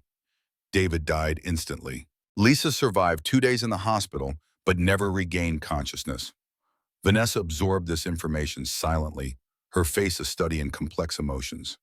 And there was no other family. Lisa's parents had already passed. David had a brother overseas in the military who couldn't take you. The state was preparing to place you in foster care when we heard about your situation through a friend at church who worked in social services. And you and Mom just decided to take me in, just like that. It wasn't just like that. We'd been trying for a baby for 7 years. Multiple miscarriages, fertility treatments that nearly bankrupted us. When we heard about you, it felt like... Michael paused, searching for the right words. Like the universe was offering us the child we'd been waiting for. We met you at the social worker's office, this solemn little 3-year-old clutching Mr. Beans, and we knew immediately. You were meant to be ours. Tears filled Vanessa's eyes. I don't remember them at all, not a single memory. You were so young, Michael said gently. But sometimes when you were little, you'd talk about a lady with sunshine hair who sang you to sleep. We always thought that might have been Lisa. Do I look like them? You have Lisa's smile, David's eyes. We have photos somewhere in the attic, I think. I can find them for you before I leave. Vanessa nodded, wiping away tears. Thank you for telling me, for everything. She leaned her head against his shoulder the way she used to as a child. Michael wrapped an arm around her, the familiar weight of her against him, bringing both comfort and a poignant awareness that such moments would soon be rare. What will you do after you leave? She asked softly. Live, he said simply. See some of the places your mother and I always talked about visiting. Maybe find a small town that feels right and settle there for a while. Will you let me know where you end up? Of course. He squeezed her shoulder gently. This isn't goodbye forever, Vanessa. It's just a new chapter. They sat together as the Detroit night settled around them. Father and daughter connected by choice rather than blood, by 3 decades of shared life that couldn't be erased by one terrible day. The wounds were still fresh, the future uncertain, but in that moment there was peace in simply being together. The next morning, Michael woke early, the habits of a lifetime impossible to break. He made coffee in Vanessa's designer kitchen, smiling at the complicated machine that seemed to require an engineering degree to operate. By the time Vanessa emerged bleary-eyed and wrapped in a robe, he'd managed to produce 2 steaming mugs of surprisingly good coffee. You figured out the espresso machine, she said, accepting the offered cup with a grateful smile. It took me 3 weeks in a YouTube tutorial. Your old man's not completely hopeless with technology, he replied with a wink. They spent the day sorting through Vanessa's affairs. The wedding gifts would need to be returned, explanations given to confused relatives. Decisions made about the townhouse and joint accounts. Michael offered practical advice without overstepping, recognizing that Vanessa needed to make these choices herself. In the afternoon, he drove to his house to retrieve the box of photos from the attic, memories of David and Lisa Morgan that Vanessa had a right to know. As he climbed into the dusty space, he found more than he'd expected: a small box containing Lisa's jewelry that had been recovered from the accident, a few books that had belonged to David, baby clothes that had been Vanessa's before she came to them. He brought everything back to the townhouse, watching as Vanessa carefully examined each item, this tangible connection to the parents she'd never known. She held Lisa's delicate gold necklace up to the light, then fastened it around her own neck, touching the pendant with wondering fingers. "It's strange," she said quietly. "I feel connected to them, but they're strangers. You and Mom are my real parents, the ones who raised me, who loved me." "Biology is just the beginning," Michael agreed. "Parenthood is in the thousands of everyday moments that follow." They spent 3 days in this pattern, sorting through practicalities during the day, sharing memories in the evenings. Chad called once to report that Robert was improving, expected to be released from the hospital in a week. Vanessa spoke to him briefly but made no commitments about their future. On the fourth morning, Michael packed his truck while Vanessa pretended not to notice the finality of his actions. They'd both known this moment was coming, but that didn't make it easier. "I made you something," she said when he came back inside, handing him a small wrapped package. "For your journey." He unwrapped it carefully to find a leather-bound journal, the cover embossed with his initials. Inside, the first page held an inscription in Vanessa's elegant handwriting. "To my father, not by blood, but by choice. May your new beginning bring you the Guarin peace you deserve. All my love, Vanessa." "It's beautiful," he said, genuinely touched. "Thank you. I thought you could write about your travels. Maybe even send me pages sometimes, so I can see the world through your eyes." "I'd like that," he said, tucking the journal carefully into his jacket pocket. The moment of departure could no longer be delayed. They stood in Vanessa's driveway beside his loaded truck, the morning sun casting long shadows across the manicured lawn. "Where will you go first?" she asked, her voice steady despite the tears in her eyes. "South, like I said. Maybe stop in Louisville for a day or two, then Nashville. After that, who knows? I'll let the road decide." She nodded, attempting a brave smile. "Call me when you get where you're going. Let me know you're safe." "I will." He hesitated, then pulled her into a tight embrace. "I love you, Vanessa. That has never changed and never will. Remember that." "I love you too, Dad." She clung to him for a moment, then stepped back, wiping away tears. "This isn't goodbye. It's just until next time." "Until next time," he agreed. The truck started with its familiar rumble. Michael adjusted his mirrors, catching a final glimpse of Vanessa standing in the driveway, one hand raised in farewell. He returned the wave, then pulled away, steering toward the interstate that would carry him south. As Detroit receded behind him, Michael felt a complex mixture of emotions: sadness at what he was leaving, excitement for what lay ahead. The weight of betrayal had lightened, not completely gone, but no longer crushing. In its place was a cautious optimism, a belief that both he and Vanessa could rebuild their lives in new and better ways. The highway stretched before him, a ribbon of possibility. In his pocket, the journal Vanessa had given him pressed against his heart, a tangible reminder that some bonds remained unbroken despite everything. Michael turned on the radio, letting the music fill the cab as he crossed the Ohio-Washington line for the second time that week. This time, though, he wasn't running away from pain, but moving toward possibility. 68 years old, a lifetime behind him, yet still time for new beginnings. The road unwound beneath his wheels, carrying him forward into whatever awaited in the next chapter. He was Michael Reeves, retired Ford worker, widower father by choice rather than biology. And for the first time in decades, he was also simply himself, free to discover who that might be. The sun shone brightly overhead, illuminating the path ahead. Michael smiled and pressed the accelerator, eager to meet whatever waited beyond the horizon. 3 months later, a postcard arrived at Vanessa's Detroit mailbox. The front showed a sun-drenched beach with palm trees swaying against a perfect blue sky. The back held a brief message in Michael's distinctive handwriting. "Found my place. Rented a small house near the ocean. The fishing is good and the sundays are better than anything I could have imagined. There's an extra bedroom if you ever want to visit. All my love, Dad." Below his signature was an address in Savannah, Georgia. Not an ending, but the beginning of something new. A bridge between past and future, between hurt and healing, between a father and daughter finding their way back to each other one step at a time. Vanessa traced the words with her finger, a smile breaking through her tears. She reached for her phone and dialed. "Dad, it's me. I got your postcard." 6 months after that first postcard, Vanessa stood on the weathered deck of a small beachfront cottage, watching the Atlantic waves roll lazily onto the shore. The morning sun cast a golden glow across the water, promising another warm day in Savannah's mild winter. "Coffee?" Michael emerged from the cottage, 2 steaming mugs in hand. "Thanks, Dad." She accepted the offered cup, warming her hands around its ceramic surface. This was her third visit since Michael had settled in Savannah. The first had been tentative, a weekend filled with careful conversations and uncertain moments. The second, over Thanksgiving, had felt more natural, with fewer awkward silences and more genuine connection. Now in early February, she'd come for a full 2 weeks, the longest they'd been together since the wedding disaster. Her life in Detroit had been dismantled. Piece by piece, the townhouse sold. The divorce finalized her marketing position, resigned in favor of freelance work that could be done from anywhere. Freedom she was discovering had multiple definitions. "Sleep well?" Michael asked, settling into one of the weathered Adirondack chairs that faced the ocean. "Better than I have in months," she admitted, joining him. "There's something about the sound of the waves. It heals something inside you," he agreed.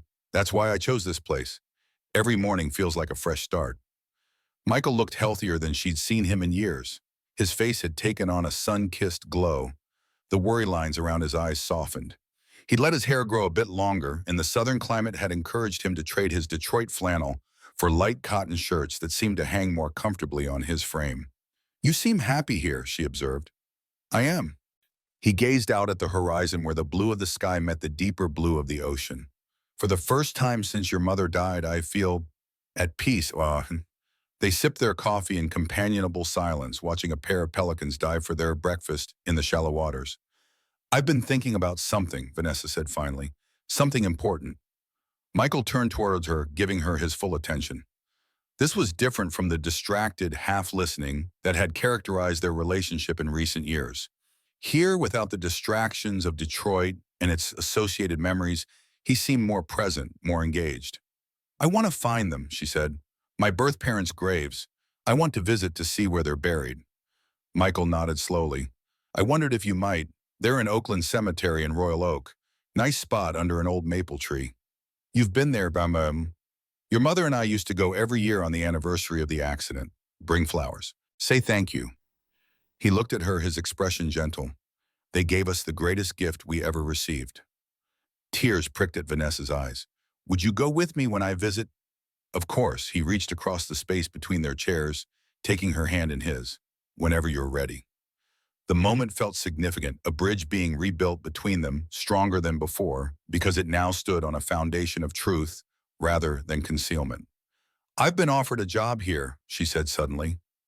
Michael's eyebrows rose in surprise. "In Savannah, a small marketing firm downtown. The owner saw my portfolio online, reached out last month. I interviewed over video chat, but they want to meet in person before making a final decision." "And you're considering it, moving here permanently?" She nodded. "I need a fresh start, Dad. Detroit has too many memories now, too many reminders of mistakes and regrets." "What about your friends there? Your life?" "The people who matter will visit. As for my life," she shrugged, a gesture reminiscent of the teenager she'd once been, "I'm reinventing it just like you did." Michael looked at her thoughtfully. "Are you doing this for yourself or for me? Because if it's for me, it's for me." She interrupted firmly. "Mostly. But yes, being closer to you is part of it. These past months have shown me what I almost lost forever. I don't want to make that mistake again." "As long as you're sure," he said.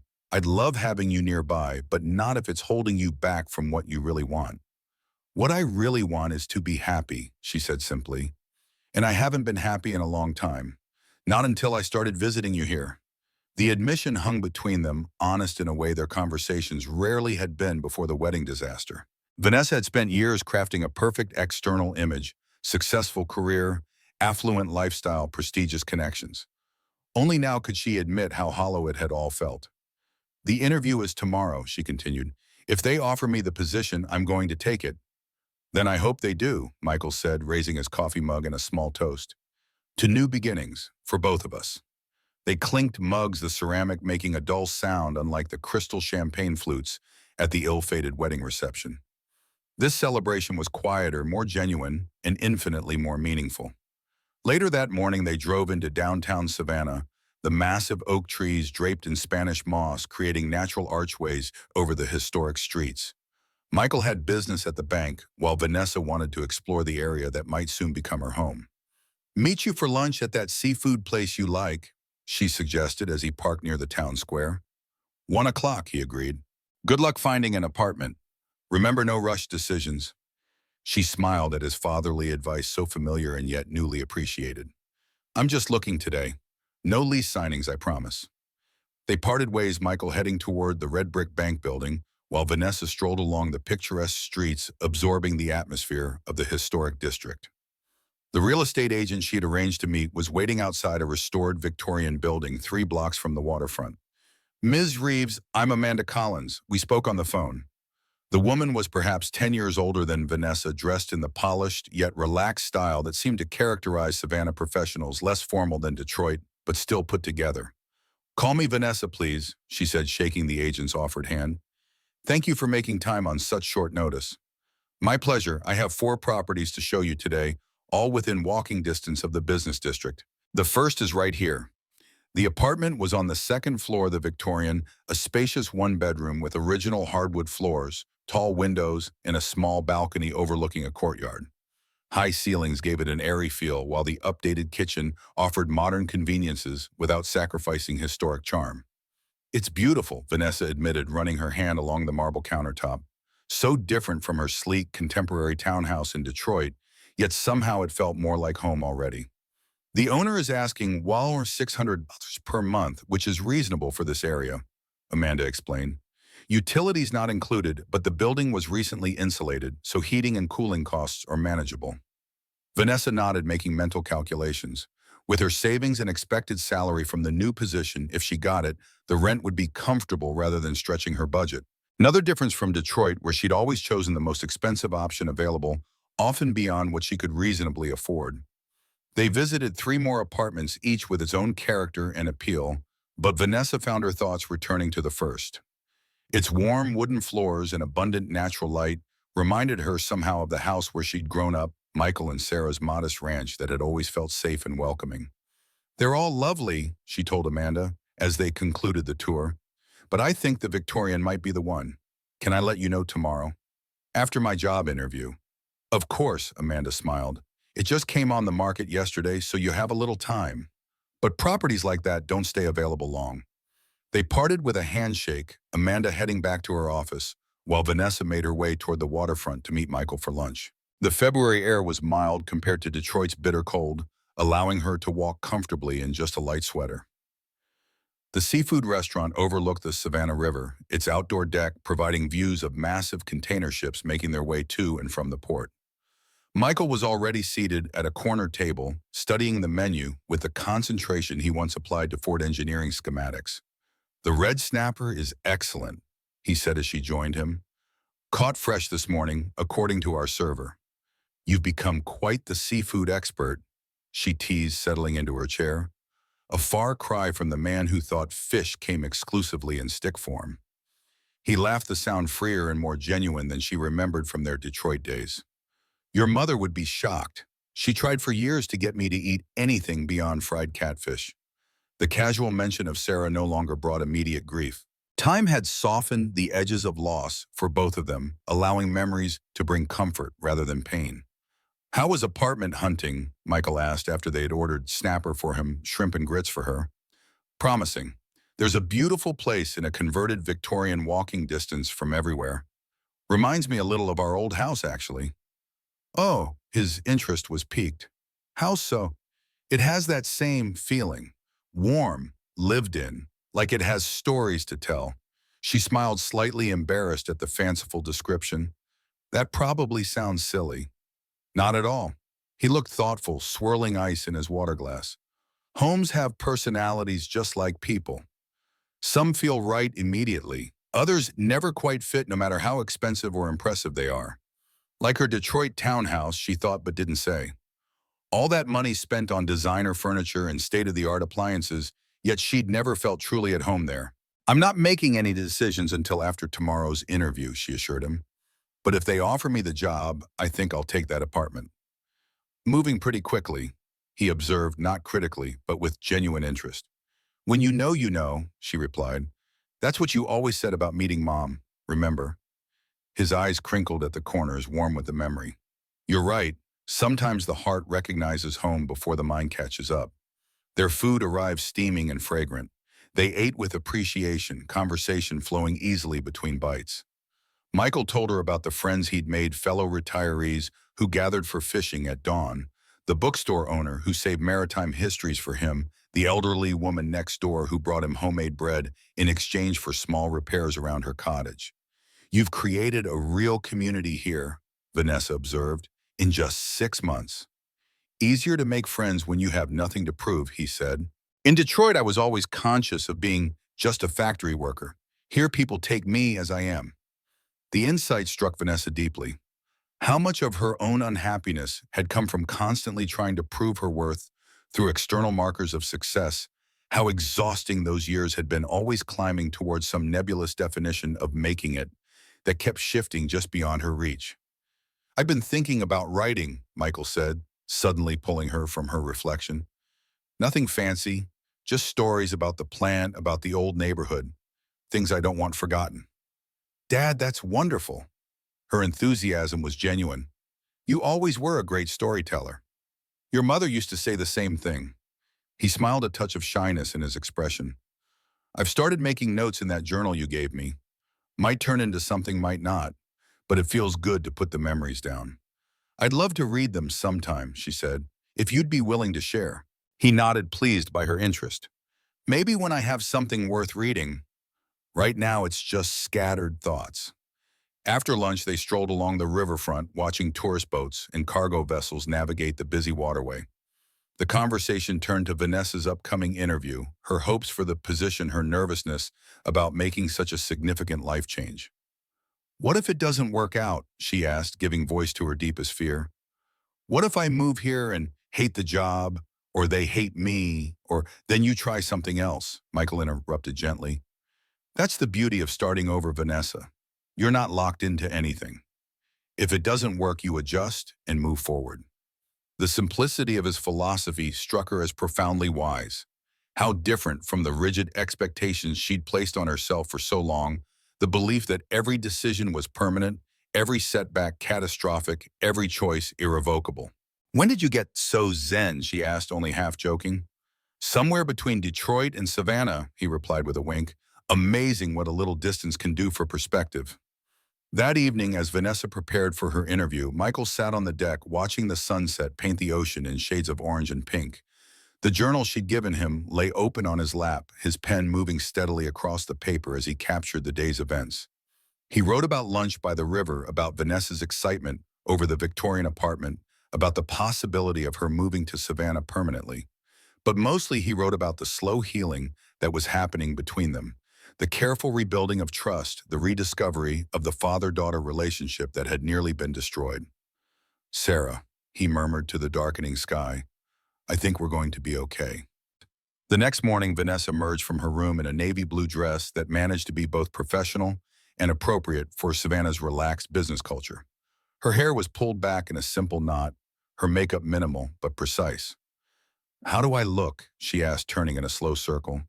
"Like someone any company would be lucky to hire," Michael replied honestly. "You'll knock them dead." She smiled, some of the tension leaving her shoulders. "The interview's at 10. I should be done by noon. Want to meet for lunch again?" "I've got a better idea," he said. "If the weather holds, we could take the boat out this afternoon. Celebrate either way." The boat was a modest fishing vessel Michael had purchased secondhand from a retiring shrimper. Nothing fancy, but seaworthy and perfect for exploring the coastal waterways. "Deal," she agreed. "I'll text you when I'm finished." The marketing firm occupied the upper floor of a beautifully restored building on Broughton Street. As Vanessa climbed the wrought iron staircase to the second floor, she felt surprisingly calm. Unlike previous interviews where anxiety had knotted her stomach and rehearsed answers had looped endlessly through her mind, today she felt centered, authentic. The interview lasted nearly 2 hours, but not in the grueling way she'd expected. Instead, it felt like a genuine conversation with people who valued creativity and fresh perspectives. The firm specialized in promoting local businesses in sustainable tourism, a far cry from the corporate clients she'd served in Detroit, but aligned perfectly with her new priorities. "We'd like to offer you the position," Elizabeth, the firm's founder, said as the interview concluded. "Your portfolio is impressive, but what really stands out is your enthusiasm for connecting with community-based clients. That's exactly what we need." The salary was less than she'd made in Detroit, but more than adequate given Savannah's lower cost of living. The benefits were solid, the team small but clearly passionate about their work. Most importantly, Vanessa could envision herself there contributing meaningfully without sacrificing her well-being on the altar of corporate advancement. I'd be delighted to accept, she said the decision, feeling right in a way few had in recent years. As promised, she texted Michael as soon as she left the building. Got the job, start in 3 weeks, boat celebration still on. His reply came immediately. Congratulations, meet me at the marina at 1:00, bringing lunch. Her next stop was the real estate office where she confirmed her interest in the Victorian apartment. I can sign the lease to domain, she told Amanda, and I'd like to move in as soon as possible.